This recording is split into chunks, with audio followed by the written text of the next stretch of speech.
বিসমিল্লাহির রহমানির রহিম। ভাই ও বোনেরা, যে যেখান থেকে আমাকে দেখছেন এবং শুনছেন, আপনাদের সবাইকে আমার সালাম, আসসালামু আলাইকুম। আশা করি আপনারা ভালো আছেন, আমিও ভালো আছি। UK property gossip by Tasmina YouTube চ্যানেলের পক্ষ থেকে জানাই শুভেচ্ছা। আজ 15ই ডিসেম্বর, রবিবার 2024। এই মুহূর্তে লন্ডনের তাপমাত্রা আছে 11 ডিগ্রি সেলসিয়াস। বেশ কয়েকদিনের মাঝে আজকের দিনটি মোটামুটি বেশ ভালো বলা চলে, কারণ ওরকম ঠান্ডা নেই, বৃষ্টি নেই, ঝড়ো বাতাস নেই, সব কিছুই মোটামুটি ব্যালেন্স আছে। তো যাই হোক, আজ যে বিষয়টি নিয়ে কথা বলতে চাচ্ছি সেটি হলো, বাংলাদেশে যেন লন্ডনের এই রয়্যাল লন্ডন হসপিটালের মতো একটি হাসপাতাল তৈরি করা হয়। এখন যে হসপিটালটি আপনারা দেখতে পাচ্ছেন, এটি হচ্ছে রয়্যাল লন্ডন হসপিটাল। এখানে 1248টি বেড রয়েছে আর ওয়ার্ড রয়েছে প্রায় 34টি।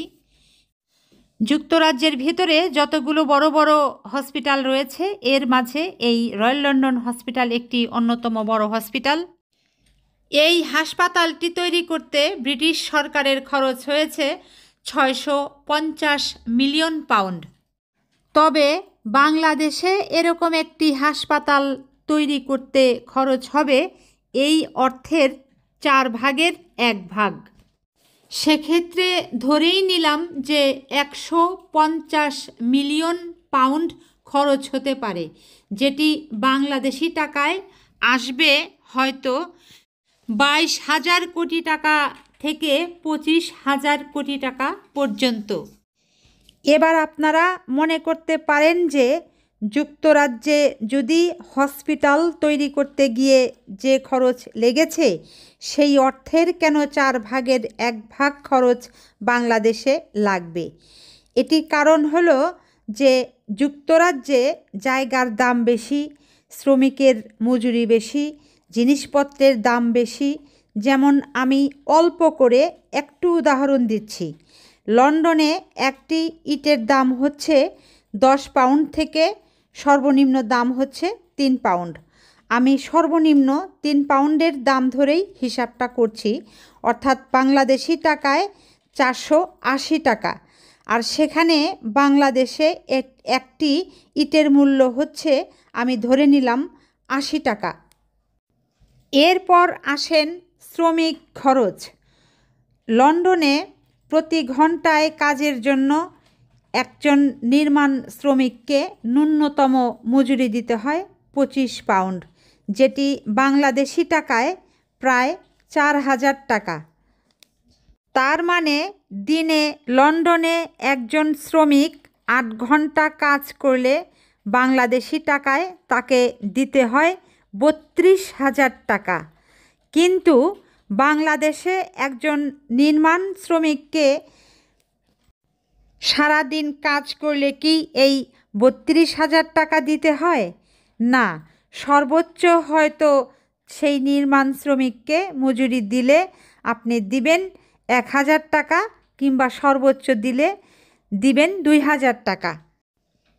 এখানে আমি আপনাদের মাত্র 2টি জিনিসের হিসাবের মাধ্যমের ভিতরেই আমি বের করে দিলাম যে বাংলাদেশে এরকম একটি হাসপাতাল করতে লন্ডনে যদি 650 মিলিয়ন পাউন্ড খরচ হয়, সেক্ষেত্রে বাংলাদেশে এই খরচের 4 ভাগের 1 ভাগ খরচ হবে। বাংলাদেশের রয়্যাল লন্ডন হাসপাতালের মতো একটি হাসপাতাল তৈরি করতে গেলে যে পরিমাণ অর্থ লাগবে বলে আমি আপনাদেরকে ধারণা দিলাম, এটি কি আপনাদের কাছে খুব বেশি বলে মনে হচ্ছে? মোটেই না। যে বাংলাদেশের নাগরিকদের এই যুক্তরাজ্যের মাটিতে 100, 200, 300, 400, 500টি করে বাড়ি, ভূসম্পত্তি, 1000 কোটি টাকা মূল্যের সম্পদ তাদের এই যুক্তরাজ্যের মাটিতে, কাজেই সেই বাংলাদেশের মাটিতে কেন এই যুক্তরাজ্যের মতো একটি অত্যাধুনিক হাসপাতাল থাকবে না? থাকাটা তো খুবই সমীচীন বলে আমি মনে করি। এখন শুধু একটি মহৎ উদ্যোগের দরকার। কাজেই বর্তমানে যারা সরকারে আছেন, বিশেষ করে প্রধান উপদেষ্টা ডক্টর মোহাম্মদ ইউনূস সাহেব, আপনার কাছে বিনীত অনুরোধ থাকবে যে আপনি এই মহৎ উদ্যোগটি গ্রহণ করুন। এরকম একটি হাসপাতাল নির্মাণ করতে বাংলাদেশি টাকায় 22,000 কোটি টাকা থেকে 25,000 কোটি টাকা খরচ হতে পারে। এই অর্থ বাংলাদেশ সরকারের জন্য কোনো বিষয়ই না। কারণ হলো বিগত দিনগুলোতে আমরা খেয়াল করলে দেখব যে বাংলাদেশের শত শত হাজার হাজার আওয়ামী লীগ নেতাদের, মন্ত্রীদের, এরপর হচ্ছে আওয়ামী লীগ সরকারের এবং হাসিনার পৃষ্ঠপোষকতায় নাদুস নুদুস হিষ্টুপুষ্টু হওয়া ব্যবসায়ীদের, সরকারি সচিবদের ও অবসরপ্রাপ্ত মেজরদের এই যুক্তরাজ্যের মাটিতে যদি 1000 কোটি টাকার সম্পদ থাকে, তাহলে বাংলাদেশের মাটিতে কেন যুক্তরাজ্যের, ইংল্যান্ডের এই লন্ডনের রয়্যাল লন্ডন হসপিটালের মতো একটি হসপিটাল থাকতে পারবে না? কাজেই রয়্যাল লন্ডন হসপিটালের মতো একটি হাসপাতাল বাংলাদেশে অবশ্যই থাকতে হবে এবং থাকবে। বর্তমানে বাংলাদেশে যারা সরকারে আছেন, আবারও অনুরোধ জানাচ্ছি, প্লিজ বিনীত অনুরোধ জানাচ্ছি, আপনারা উদ্যোগ নিন। ঢাকার আশেপাশে বিশেষ করে সাভার জেলায়, মানিকগঞ্জ জেলায় অনেক জমি আছে।